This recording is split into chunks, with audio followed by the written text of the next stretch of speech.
Unfortunately, since Trump's election, the situation in America for trans people has completely changed. I'm a Canadian immigration refugee lawyer representing Hannah Krieger, who is the brave American trans woman who has decided to launch a precedent-setting asylum case in Canada. Never in my wildest refugee lawyer dreams could I have imagined that I would be pursuing a case alleging discrimination and persecution on the basis of gender identity against the United States of America. Historically, the countries from which LGBTQ plus asylum seekers have come have been from Central, Western Africa, and also the Middle East.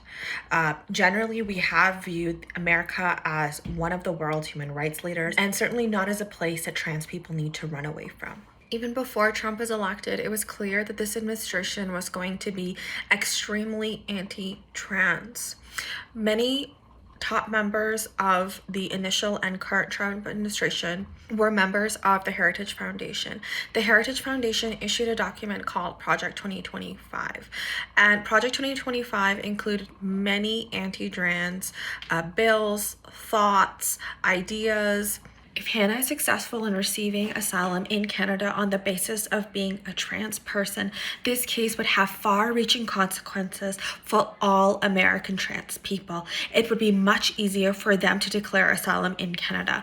That's why our plan is, as it always is with all of our cases, to fight tooth and nail to be successful. But especially for this case, we are going to go all out, because we're not just fighting for Hannah, we're fighting for every single person in America who is trans and who is scared for their lives. Hannah's case is progressing really, really well. She has passed her eligibility interview, which is amazing. She has also received a work permit, which now allows her to work legally in Canada. But we still have a long ways to go. It is going to be a long battle. Something to keep in mind is that immigration and refugee law in Canada is also developing really, really quickly. There is a bill that I'm watching really, really closely right now called Bill C2, which would require people to declare asylum within 100 days of entering Canada. Something else that we need to watch really closely is the Safe Third Country Agreement, which prevents people from declaring asylum in Canada if they have already previously made an asylum claim in the US.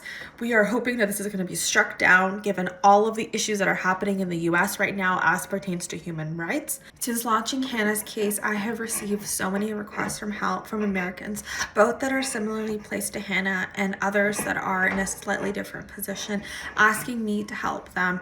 So I'm really looking forward to pursuing a lot more cases for American folks that are trans or in other situations in which they are being persecuted. It is painful to see what is happening in America right now, but I am so glad that the doors are still open in Canada, and if people want help, they can always visit our website at ansarilaw.ca.